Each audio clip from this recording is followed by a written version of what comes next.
In the year 1275, a chilling entry appeared in the Chronicles of Fra Salimbene de Adam, a Franciscan monk. He recorded a rumour that spread through the cloisters of Italy. A nun in the city of Rimini had given birth to something unspeakable, not a child of man, nor a child of God, but a monstrous infant, deformed, half human, half beast. The whispers claimed it was no ordinary birth. They said it was the child of the devil himself. Before we dive into this tale of scandal, sin and slander, make sure you hit that subscribe button so you don't miss the darkest stories from history. And tell me in the comments below, where in the world are you watching from tonight? I always love seeing how far these whispers of the past travel, because what you're about to hear isn't a ghost story made to frighten children. This was written in the very annals of medieval history, preserved by men who believed that demons walked among us and that holy places could become unholy overnight. In the world of the 13th century, the monastery was supposed to be the safest place on earth. It was the house of God, where men and women withdrew from the world to devote their lives to prayer, silence and purity. And yet those walls, cold stone cloisters echoing with hymns, were also fertile ground for the darkest rumours. Convents in medieval Europe were filled with women, many of them locked away since childhood. Some were noble daughters offered to the church as political offerings. Others were women with no dowry, shut behind walls for life. Their chastity was not just a vow, it was the foundation of their worth. If even a whisper of corruption entered those walls, it shook not just a monastery, but the very faith of a community. And so, when word spread that a nun, a bride of Christ, had given birth to a child, the story was too explosive to remain confined to Rimini. Priests carried the rumour, villagers repeated it, and scribes inked it into manuscripts. Some said the child had scales like a reptile, others that it was born with hooves instead of feet. Many believed it was the punishment of God, a sign that Satan had breached the convent. But the most damning version was this: the nun had lain with the devil himself. This, then, is the story we explore tonight. The so-called Devil's Child of Rimini and the long history of slander that cast women of the cloister not as saints, but as sinners. A story where the lines between faith and fear blurred, where rumour became more powerful than truth, and where one whispered sin could echo for centuries. To understand why the story of a nun bearing the Devil's Child struck medieval Europe like thunder, we must first step behind the walls of the cloister itself. In the 12th and 13th centuries, convents spread across Europe, rising alongside monasteries as pillars of faith. They were not prisons in the literal sense, but for many women, they might as well have been. Behind those thick stone walls, women lived lives dictated by silence, prayer and obedience. By dawn they woke to the toll of the bell, by day they sang the divine office, and by night they knelt until their knees bruised on cold floors. To the world outside they were holy, wives of Christ set apart from temptation. But in reality, convent life was rarely so pure. Some women entered willingly, true believers who sought a spiritual path, but many others were pushed inside by family politics. A noble family without enough money for dowries might deposit a daughter in the convent, sparing the cost of marriage. Some women were forced to take vows as early as childhood, their destinies sealed without choice. Others were widows whose husbands had died, leaving them as financial burdens to their kin. The convent became the place to hide what society had no room for. This dynamic bred tension.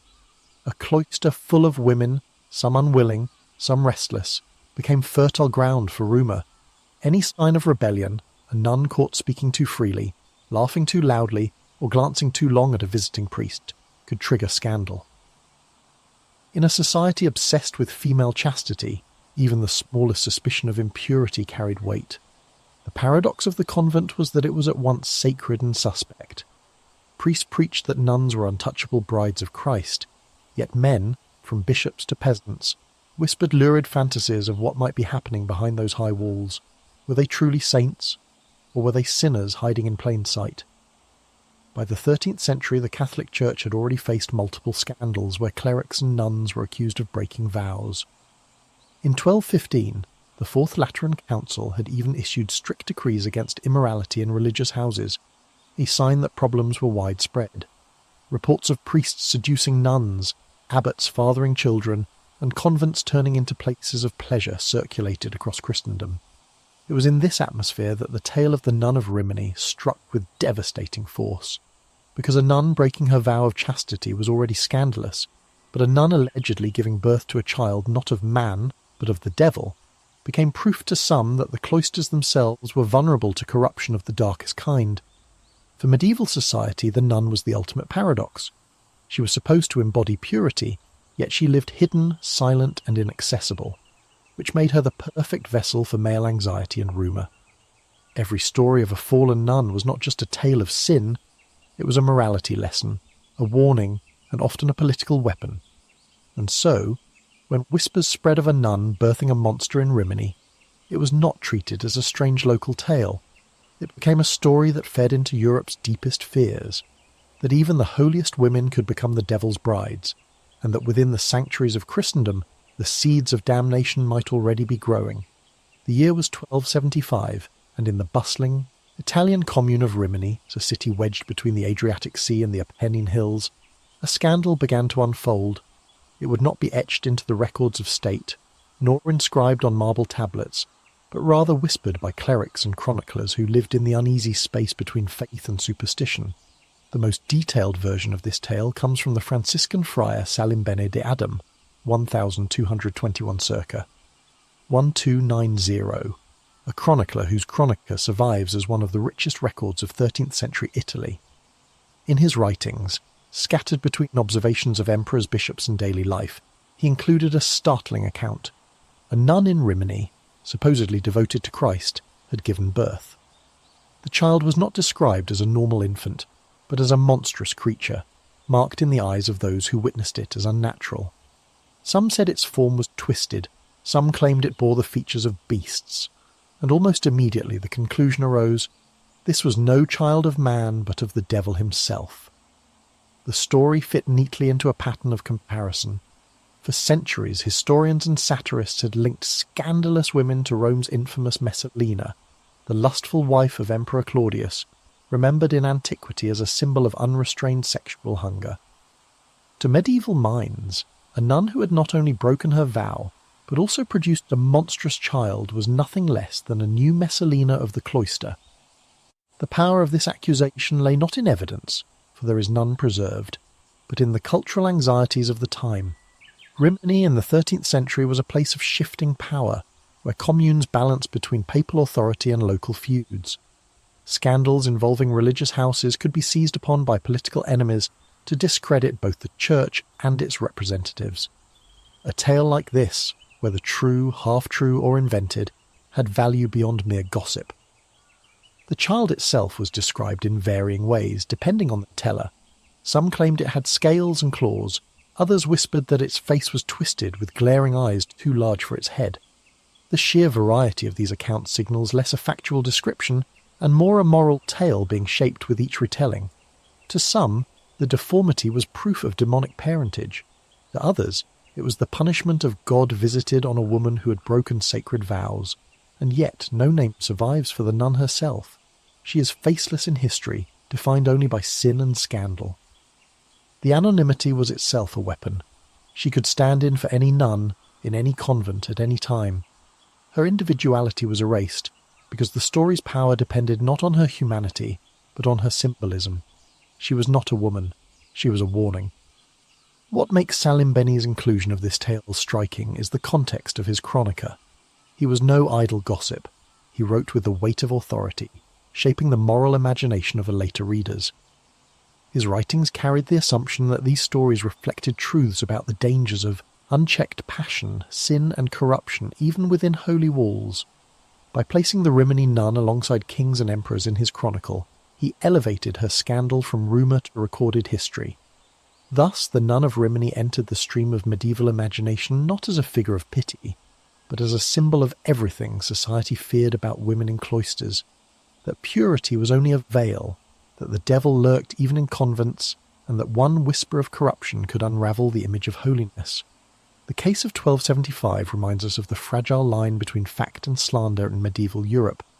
A single rumour, inked into a chronicle, could echo for centuries, transforming an unnamed woman into the eternal symbol of the nun who gave birth to the devil's child. The story of the Rimini nun in 1275 did not stay within the cloister walls. In an age before printing, tales spread not through newspapers but through sermons, travellers and gossiping clerics who relished a story that shocked the faithful. By the early 14th century, scattered references appear in other chronicles and collections of exemplar, moral tales used by preachers to warn congregations against sin. The nun of Rimini became less a real person and more a symbolic archetype, the woman who had lain not with man but with Satan himself. The idea of the devil's bride had deep roots in the medieval mind. Since the early Christian centuries, theologians had debated the possibility of demons lying with humans. St. Augustine, in City of God, early 5th century, admitted that stories of incubi, male demons who assaulted women, were widely believed, even if he himself doubted their reality. By the 13th century, however, this belief had hardened into doctrine. The devil could assume forms, tempt, and even impregnate women. For audiences raised on these teachings, a nun giving birth to a monstrous child was not a wild impossibility. It was exactly the kind of horror one expected if the cloister failed in its vigilance.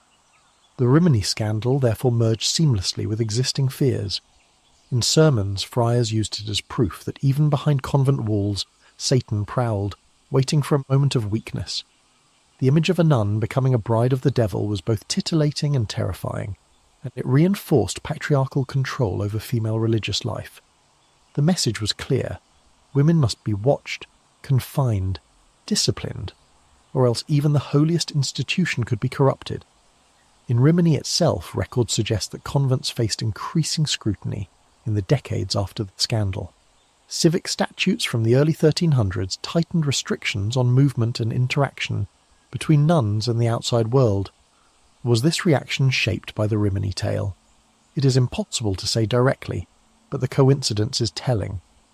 The rumour had consequences, not only for one woman's reputation, but for the entire image of female monasticism. The language used to describe the child also reveals the mindset of rumour makers. Chroniclers wrote of horns, scales, and monstrous cries. In some retellings, the infant was destroyed immediately upon birth, drowned by horrified sisters who feared exposure. In others, the baby survived long enough to be paraded as a warning, though no evidence supports this. What mattered was not accuracy, but symbolism. The nun's body had become the channel of the demonic. It is important to note that no official ecclesiastical record of trial or inquisition survives for this Rimini nun. That silence suggests two possibilities.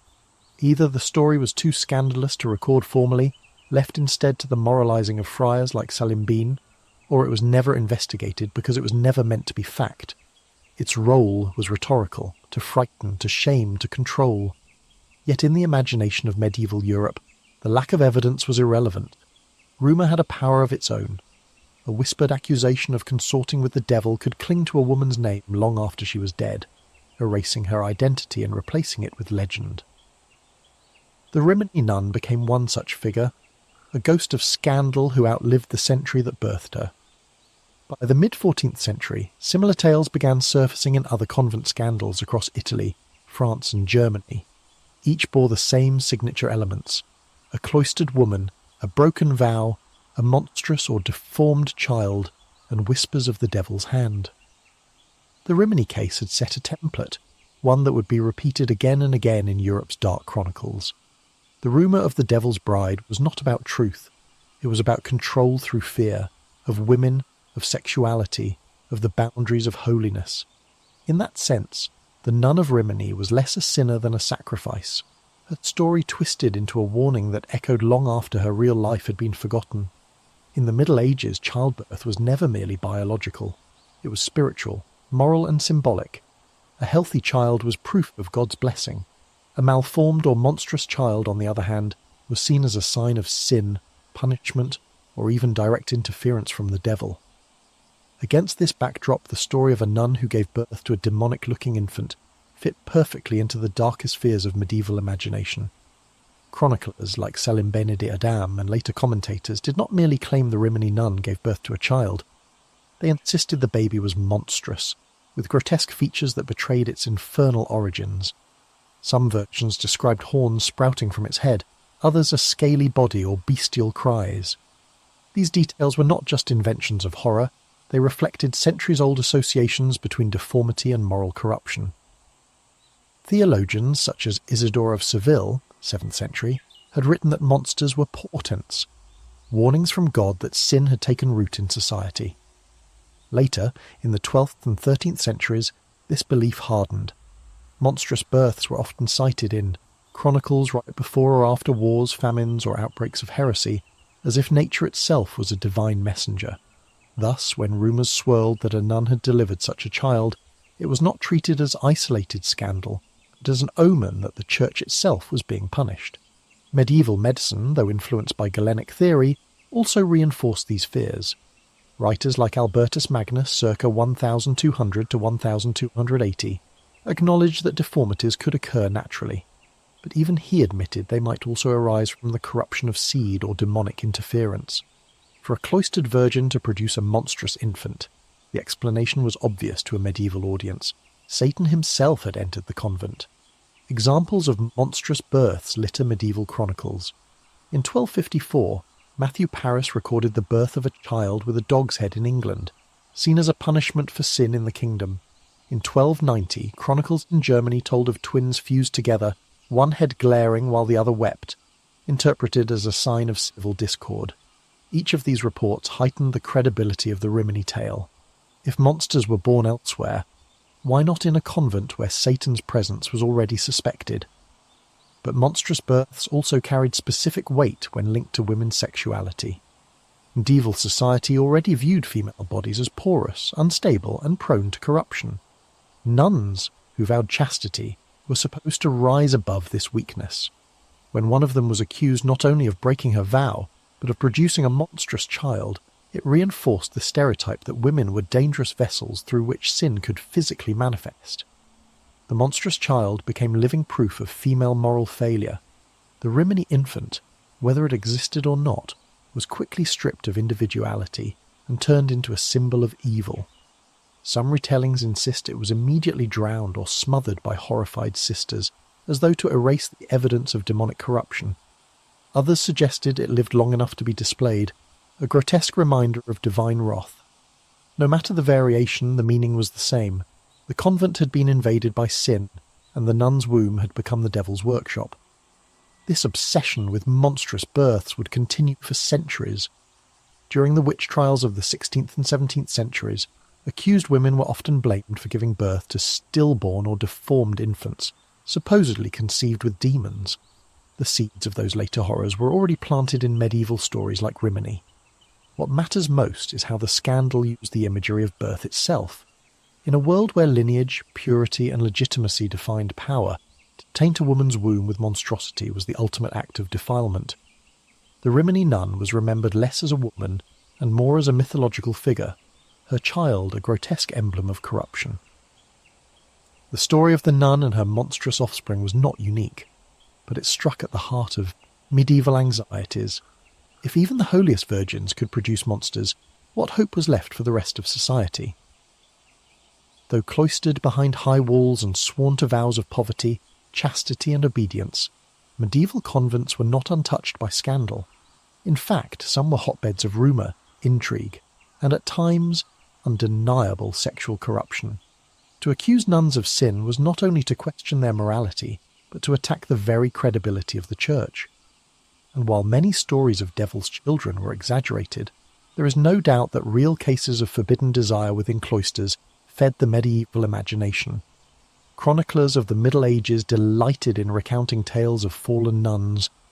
The ecclesiastical court records of York in the 14th century preserve cases of nuns caught in affairs with local priests and townsmen. In 1318, for instance, the Bishop of Norwich investigated the priory of Carrow, where multiple nuns were accused of keeping paramours. These scandals weren't whispered myths. They were formal legal charges, punished by confinement or expulsion. In France, the notorious case of the convent of Longchamp in the 13th century became widely known. Established by St. Louis's sister Isabel, it was intended as a model of piety. Yet within a century, rumours spread that nuns were keeping lovers and even bearing children. Some accounts, though exaggerated by hostile commentators, claimed that the convent was practically indistinguishable from a brothel. Other records point to bishops forced to intervene. In 1274, the Bishop of Basel cracked down on a convent where, according to reports, several nuns had secretly given birth. Babies were smuggled out under the cover of night, often abandoned at the convent gates or left to die.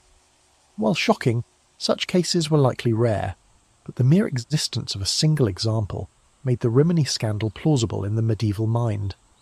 Writers like Geoffrey Chaucer, in the Canterbury Tales, late 14th century, lampooned the hypocrisy of the clergy with characters such as the prioress and the friar, reinforcing popular suspicions that monasteries and convents were rife with hidden vice. Satirical literature thrived on this theme, amplifying suspicion into near certainty. One of the most notorious accusations concerned the convent of Sant'Ambrogio in Milan, though much later in the 16th century, where visions, sex and witchcraft intertwined in scandal. Yet medieval Europe already had its share of whispered tales, of abbesses who lived like queens, of priests slipping through cloister gates, of infants left at monasteries in the dead of night. For ordinary believers, these stories confirmed a troubling suspicion. If the holiest virgins could not resist temptation, then the entire fabric of Christian morality was fragile. Each new scandal chipped away at confidence in the Church, creating fertile ground for grotesque exaggerations like the nun of Rimini and her monstrous child assistant. Indeed, medieval polemicists weaponized such stories against rivals. Reform movements within the Church used tales of sinful convents to argue for stricter rules. Anti-clerical writers used them to condemn corruption. And in every case, the image of the pregnant nun, whether true, half-true, or entirely false, carried explosive power. It is telling that the Rimini scandal gained traction in the 13th century, precisely when critics of clerical wealth and corruption were most vocal. The tale of a nun conceiving a devil's child was more than lurid gossip. It was propaganda, a vivid picture of a church rotting from within. Behind the walls of cloisters, life was complex. Many convents were genuinely pious, homes of learning, prayer and charity. But the medieval world, obsessed with sin and temptation, always preferred to imagine what might be happening in the shadows. The scandal of Rimini was just one expression of a larger cultural belief, that even holy spaces were never free from the devil's touch. To a medieval mind, sin inside a convent was rarely explained as simple human weakness. Instead, it was seen as the direct intrusion of the devil into the house of God. The cloister was meant to be a fortress of purity, but it also symbolized vulnerability. If Satan could corrupt a nun, a bride of Christ, then no soul was safe. Thus, every whispered scandal carried a supernatural undertone. Medieval theologians argued that the devil targeted women more intensely than men. Echoing the story of Eve in Genesis, nuns were considered especially vulnerable to his temptations. Theologian Thomas Aquinas, 1225 to 1274, in his Summa Theologica, even addressed the possibility of demons, incubi, lying with women, planting the seed for monstrous offspring. For a scandal like Rimini's, this gave theological explanation. If a nun was found pregnant, it wasn't merely lust, it might have been a demon. Accounts from across Europe fed this belief. In 13th century Saxony, chroniclers reported visions of black figures entering convents at night, whispering into the ears of sisters during prayer. In Bavaria, a story circulated of a nun who confessed that each night a shadowy figure with burning eyes came to her bed. She resisted at first, but later claimed she gave in, and soon was with child. The Church declared the infant demon spawn, and disposed of it in secrecy. The devil's presence in cloisters was also painted in art and literature. Manuscripts from the period depict horned demons tugging at the veils of nuns, clawing at their gowns as they pray. The famous Malleus Maleficarum, the witch hunter's manual, though written later in 1487, included sections on how demons used lust to ensnare holy women. Such texts reinforced what people already feared, that behind monastery walls Satan prowled. The Rimini tale itself fits this pattern. Chroniclers did not just accuse the nun of sin, but suggested she had birthed something monstrous, a child deformed, unnatural, half-human. To a medieval audience, this proved the father was not mortal but demonic. Indeed, children born deformed were often interpreted as signs of sin or evidence of the devil's meddling. Yet, historians today point out that these stories often served a more earthly purpose. A nun who broke her vows with a priest, a guard, or even another nun could not be admitted publicly without bringing shame to the entire church. Blaming the devil was easier. It turned scandal into cosmic warfare rather than human corruption. Still, in popular imagination, the devil remained very real. In visions recorded by mystics like Hildegard of Bingen, 1098 to 1179, Satan lurked everywhere, seeking entry into holy spaces. When the Rimini story spread, people didn't see it as implausible. For them, it was the perfect proof of what preachers had warned all along, that even behind the holiest doors the devil might be waiting in the shadows. And so, every whispered tale of a cloister pregnancy gained darker edges. It was not just a matter of lust or disobedience. It was Satan himself reaching into God's house, planting seeds of corruption. The nun of Rimini was remembered not only as a sinner but as a victim, a woman tricked, seduced, or even overpowered by a demon. The story hardened into a moral warning. If even brides of Christ could be corrupted by Satan, how much more vulnerable were ordinary souls? And in a society already obsessed with purity and sin, such a message struck terror into the hearts of believers. Chapter 8. The Child of Darkness. When medieval chroniclers whispered of the Rimini nun scandal, they did not merely speak of her pregnancy, they lingered on the child. In an age when signs, omens and deformities were believed to reflect the will of God or the corruption of the devil, a baby born under such scandalous circumstances became more than human. It became a symbol. Accounts described the infant as malformed, with grotesque features that marked it as unnatural. One version claimed the child had goat's legs, another that its eyes glowed red in candlelight, and yet another that its cry was shrill, like the scream of a beast. While modern historians doubt such lurid details, the very act of attaching them reveals how the medieval mind turned human scandal into a supernatural allegory. The child became proof of demonic intrusion, a living embodiment of sin. The belief that demons could sire children with humans was not new. Stories of incubi and succubi circulated across Christendom. According to some theologians, incubi could collect human seed and impregnate women, producing offspring of uncanny strength or corruption. The Church Father Augustine of Hippo, 354 to 430, had acknowledged the persistence of these rumours, admitting that many credible people swore such unions occurred. By the 13th century, these whispers had hardened into common belief. The Rimini scandal played directly into these fears. Chroniclers suggested the nun's child was not merely illegitimate but monstrous. Whether or not the baby was truly deformed did not matter. What mattered was that it was remembered as different, unnatural. Such children were sometimes killed at birth, hidden away, or quietly buried in consecrated ground without rites, as if the church itself wished to erase them. There are echoes of similar tales elsewhere in Europe. In 1128, a scandal in a French convent claimed a nun bore a child with the face of a wolf, which locals branded the spawn of Satan.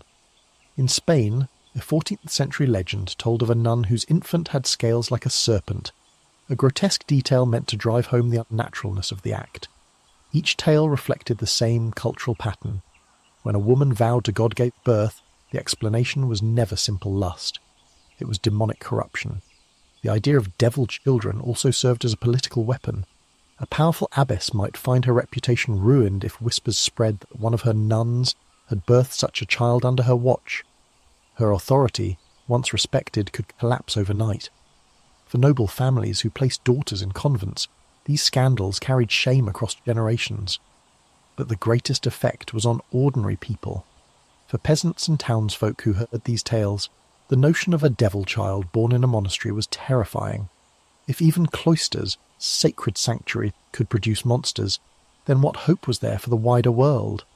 Preachers exploited these fears, warning congregations that sin bred monsters both in body and in spirit. In Rimini's case, the child was said to have disappeared quickly after birth, vanishing from the historical record. Some claim the church secretly killed it. Others said it was taken away and abandoned. A few more imaginative chroniclers suggested it survived, a wandering demon child cursed to walk Europe. Whatever the truth, its memory lingered. The tale of the nun and her devilish offspring became a parable, a story not about one woman, but about the dangers of female desire, the frailty of convent walls, and the ever-present hand of Satan. It was less about reality and more about control. By painting the child as a monster, the Church reinforced its message. Sin begets horror. And so, the child of darkness lived on, not in flesh, but in rumour. A phantom of medieval imagination, its shadow hung heavy over convents for centuries. Whenever another scandal emerged, people remembered Rimini and whispered again of a nun who gave birth not to a child of man, but to a child of the devil. In medieval Europe, few spectacles drew crowds as quickly as the trial of a fallen nun. It was not merely a legal proceeding, it was theatre, a performance staged for both God and man. When rumours spread that a woman of the cloister had consorted with the devil or borne his child, the trial became a stage upon which sin, shame, and salvation were played out for all to see. The Rimini scandal, like others across Christendom, revealed how justice operated in the Church's shadow. Nuns accused of carnal sins were rarely allowed to speak freely. Instead, their voices were shaped, and sometimes forced, by the relentless process of interrogation. Confession was the weapon of choice. Medieval inquisitors believed that truth could be beaten out of the body and wrung from the soul. In cases of diabolic pregnancy, the nun was often pressed with endless questioning. Who seduced you? Was it a man or a demon? Did you give yourself willingly, or did Satan appear in disguise? The answers, whether whispered in fear or screamed in agony, were written down as the sacred record. Some confessions read today like nightmares crafted by the interrogators themselves. Women admitted to being visited by incubi, spirits that climbed into their beds at night. Others described black masses, orgiastic feasts, or dark rituals in the convent chapel. Whether these tales reflected reality or the desperate attempts of frightened women to say what their captors wished to hear, we may never know. Punishment varied. At times, the offending nun was confined for life, stripped of her veil and locked within convent walls as a living warning. In harsher cases, she was paraded before townsfolk, her garments torn, her head shaved, and her shame displayed like a sermon carved into flesh. Whispers of bestiality or devil children often sealed her fate, the stake. For if a woman could lie with the devil, she was no longer human, but a monster to be purged by fire. The Rimini nun's case, though shrouded in rumour, was said to involve a public confession. Chroniclers wrote that she admitted, under duress, that she had been deceived by a demonic visitor disguised as a handsome man. Whether this confession was true or forced matters little. It satisfied the Church, and it gave the people a villain to despise. What makes these trials chilling is not simply the fate of one woman, but how often they were repeated. In the convent of Sant'Ambrogio in Rome, centuries later, whispers of sexual corruption and demonic visitations once again surfaced. In Spain, nuns were tried for cavorting with spirits during the Inquisition. Each time, confessions emerged that read like copies of Rimini, tales of demons, seduction, and children not quite human. The theatre of trial and confession did more than punish the guilty. It reinforced a message that no woman, no convent, no holy vow was safe from Satan's grasp.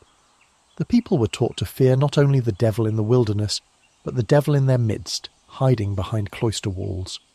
And so, the scandal of Rimini was immortalised not only in whispers of birth and monstrosity, but in the memory of the trial itself. The nun's voice, shaped by fear and authority, became one more echo in the endless chorus of women whose stories were rewritten by the hands of men, in power. Motherhood, in medieval Europe, was supposed to be the holiest of vocations. The Virgin Mary herself stood as the eternal ideal, pure, obedient and sanctified through the birth of Christ. Every Christian woman, whether noble or peasant, measured her worth in relation to this sacred standard. A mother brought life into the world, and in doing so reflected God's will.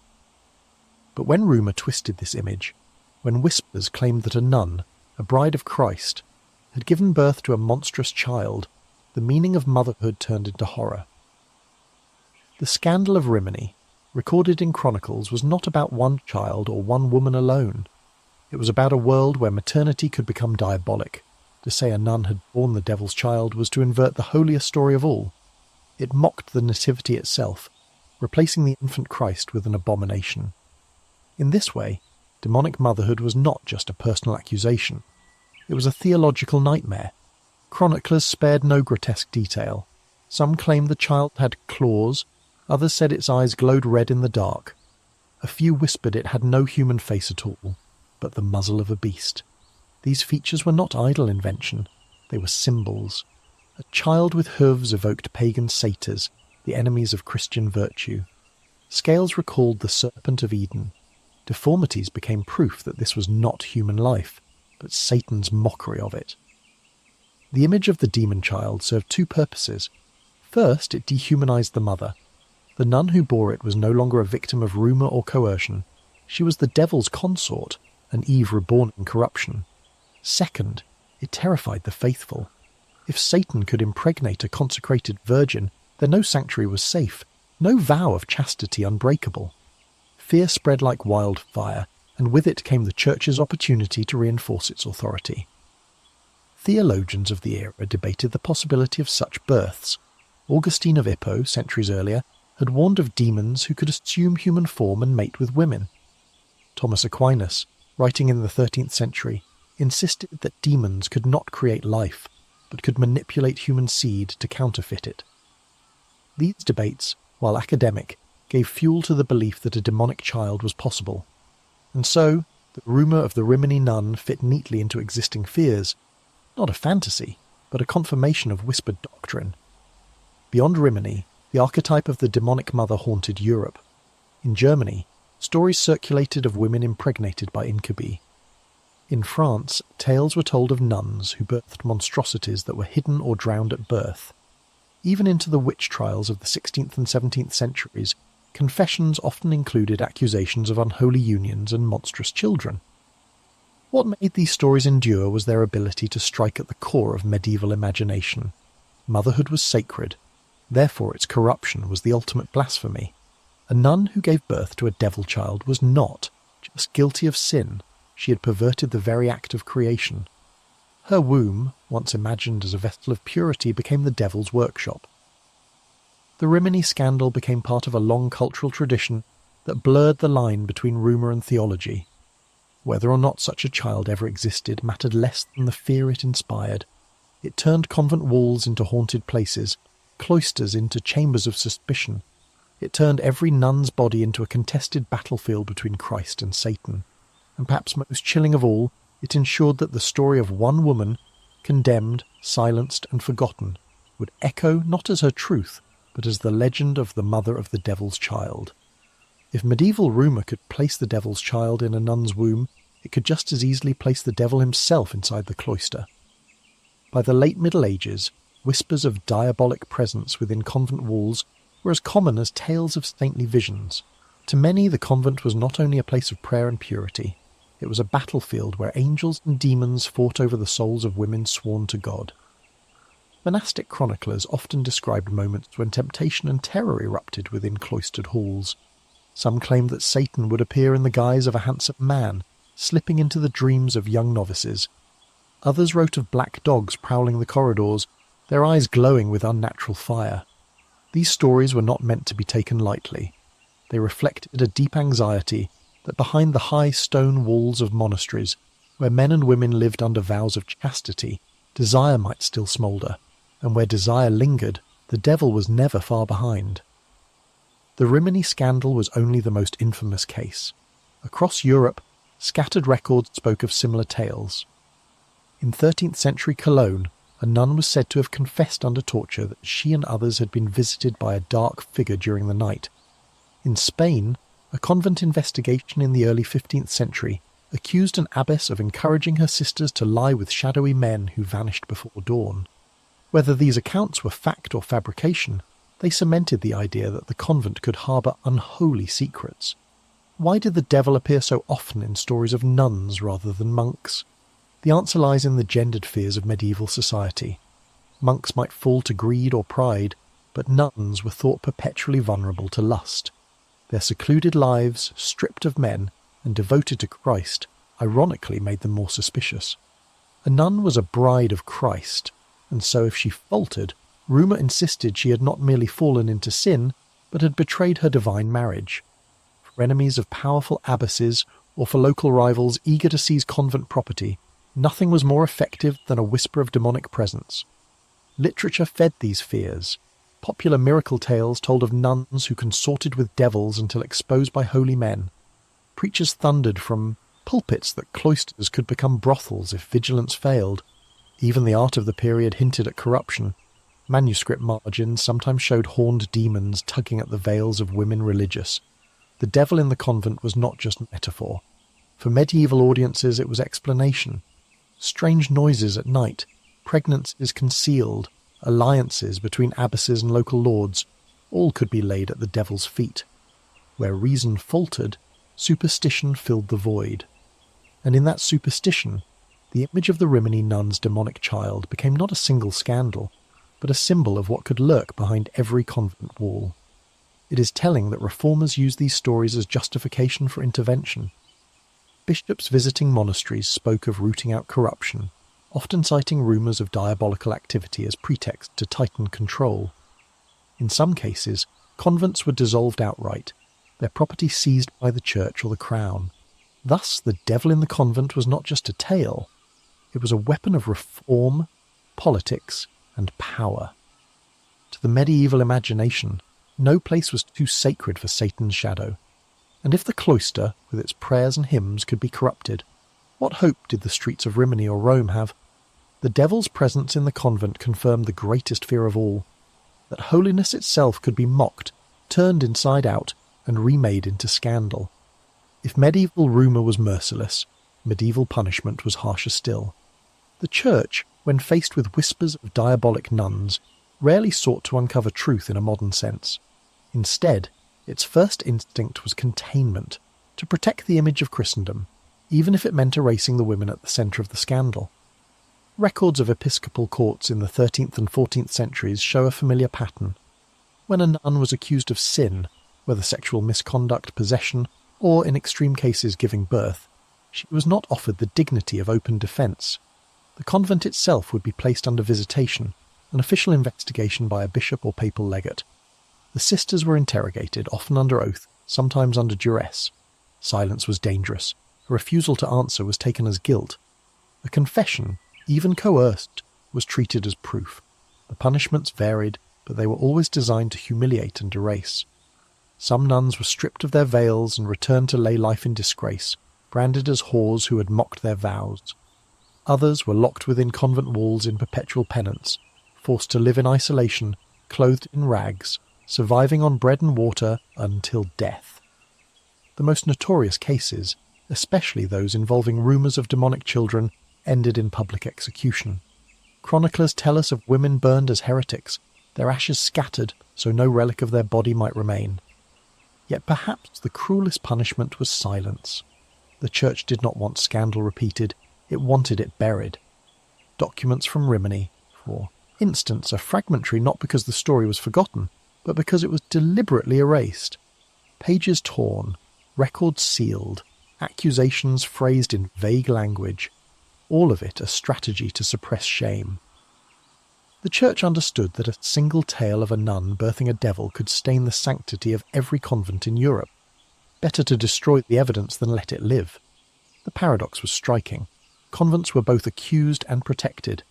They were branded as nests of sin, yet simultaneously defended as sacred institutions. It was the women themselves, individual sisters, who bore the full weight of blame. The abbess might be deposed, the guilty nun exiled, but the convent endured, purged of its scandal, ready to carry on as if nothing had happened.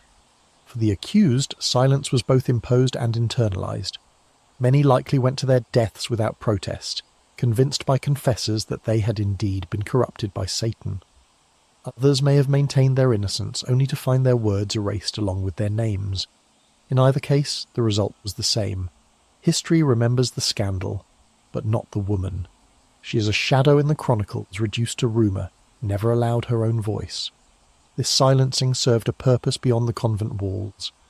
By showcasing the punishment of sinful nuns, the Church reassured the faithful that it had authority over even the devil's most insidious whispers.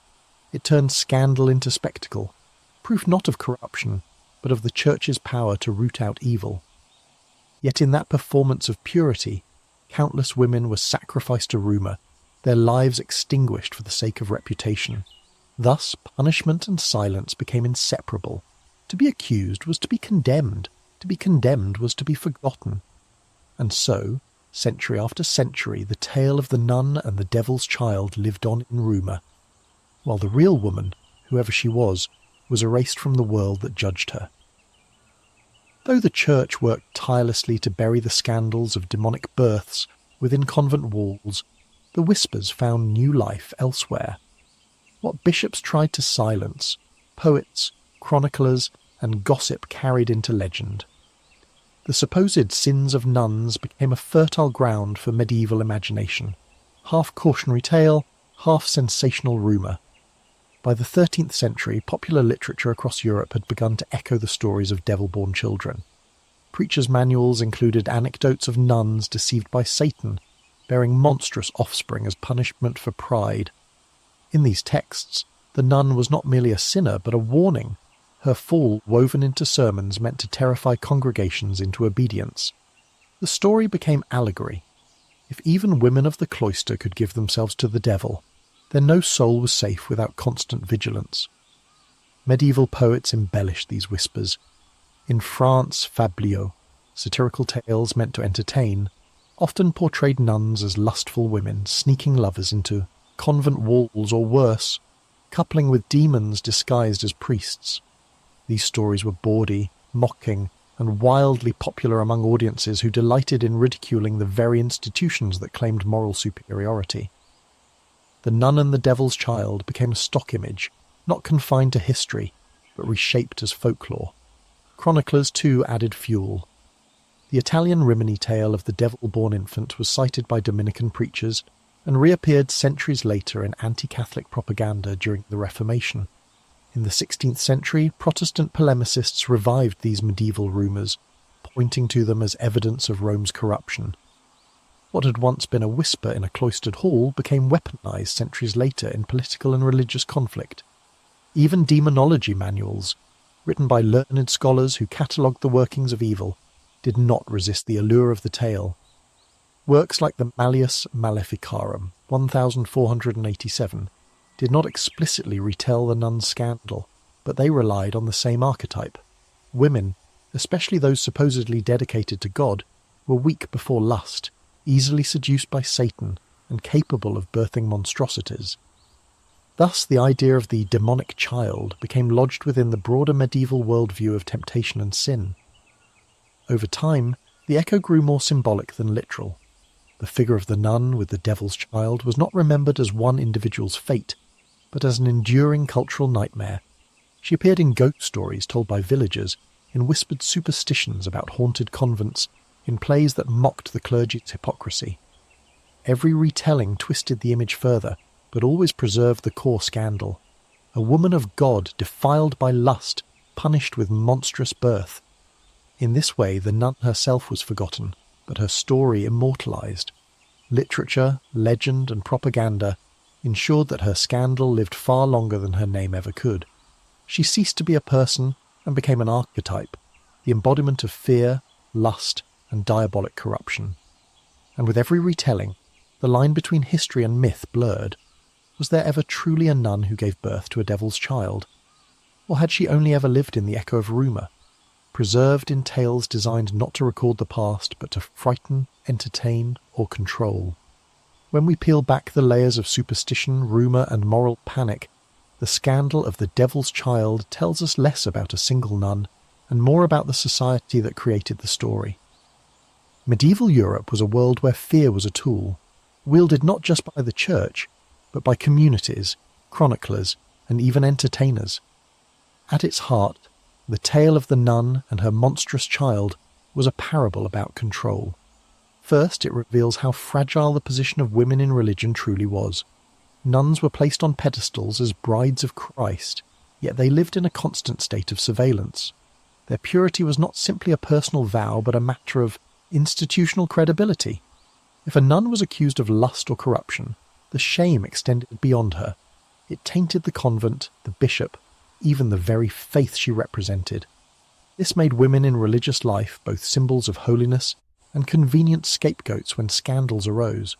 Second, the rumour highlights how medieval society feared women's sexuality. To accuse a nun of giving birth to a devil's child was not only to brand her as sinful, it was to suggest that unchecked female desire opened the gates of hell itself. In a culture where women were expected to be chaste, obedient, and silent, even the thought of female agency became terrifying. By turning the nun's womb into the site of monstrosity, the story transformed her from servant of God into a living warning against unrestrained passion. Third, these whispers were also political. Tales of corruption within convents could be used by rivals, reformers, or enemies of a particular monastery. Rumours of monstrous births might circulate when a convent's influence grew too powerful, or when its lands and wealth attracted jealous eyes. In this sense, the story of the devil-born child functioned as propaganda, a smear campaign wrapped in the language of morality. On a deeper level, the scandal exposes the medieval obsession with boundaries: human versus animal, sacred versus profane, divine versus demonic. A child that was half human and half beast, born to a woman who had vowed herself to Christ, shattered all of those boundaries at once. It symbolized chaos in a world desperate for order. By imagining such horrors, society reinforced its own fragile rules.